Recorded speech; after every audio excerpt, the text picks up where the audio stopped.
Hello, King Heathen. It's Quanian81, yet again. I apologize for hand-holding my camera. It's going to be a little bit shaky, but the fixture that I had this attached to, my kittens decided to knock it over.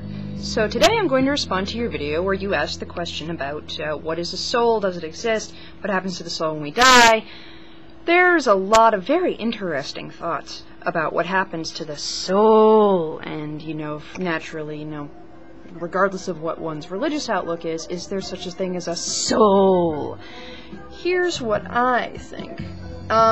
Your question regarding does the soul enter a child's body on conception, the moment that they're born, or after the child is born, I personally think, well, one of the things that led me to really question Christianity, having to do with the whole birth control abortion thing, their philosophy that life starts at conception. Well, I have it on good authority via my doctor, the same doctor I'd been seeing since I was 12 years old, and my current doctor, who has been an OBGYN for 50 years, and that a woman's body is perfectly capable on its own of flushing out a fertilized egg. With the upcoming menstrual cycle. I'm sorry if that was a little bit TMI, but it's true. Not every fertilized egg takes root inside of the uterus and grows to be a full-blown baby. So I'm thinking to myself, if a woman's body can do this naturally, how is it murder to abort a fetus if I'm completely thoroughly capable of doing it on my own? So what do I think? I think if there is such a thing as a soul, which, honestly, I'm still a little out to lunch on,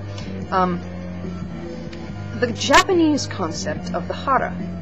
I could be screwing up my Japanese here, but I think hara roughly translates to life's breath, which is that their concept of a soul is the very first breath that a child takes when it's born, never leaves, and remains inside the person as energy, and when they die, it is the last breath that is breathed out, and then returns to, I don't know, the Hara collective.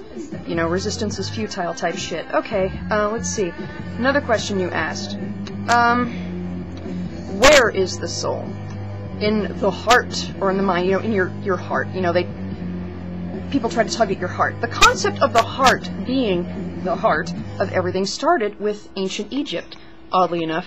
That is why in Western society, we still wear the wedding ring on the ring finger of our left hand. That is an ancient Egyptian tradition because they believed that there was a vein in that finger that went directly to the heart, and they believed the heart was the center of everything, not the brain.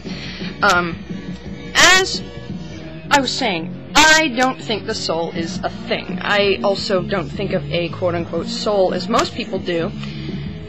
I think of it that it exists as energy, and that it's just there, kind of like an aura, if you will. What happens to the soul when we die? That's a pretty deep question, man. Whoa. Well, I do not believe in an eternal afterlife. I also don't want to say that I believe in reincarnation, although reincarnation does make a hell of a lot more sense to me than an eternal afterlife. The way I see it, reincarnation makes more sense because, an eternal afterlife, a soul or a thing going to one place and never, ever, ever coming back makes no sense. It goes against nature, the way I see it. Ocean tides are constantly moving. The seasons are constantly changing. Levels of plankton in the ocean are constantly changing depending on, the temperature and other little things. Big, giant fucking rocks are constantly moving because of the weather or because of ocean currents or things like that. Continents are constantly moving, whether, we're aware of it or not. Nautilus fossils have been found at the base of Mount Everest. Okay, that should tell you something about things constantly moving and constantly changing. It's pretty hard to imagine that Everest was at one point completely under the fucking ocean, but it's true. So to me, the idea of reincarnation making more sense than an eternal afterlife because things move in cycles. So why shouldn't energy move in cycles if there is such a thing as a soul? But that's just what I think. And I think your videos are fucking awesome. And I think you should make more of them. And I think I should stop drinking coffee.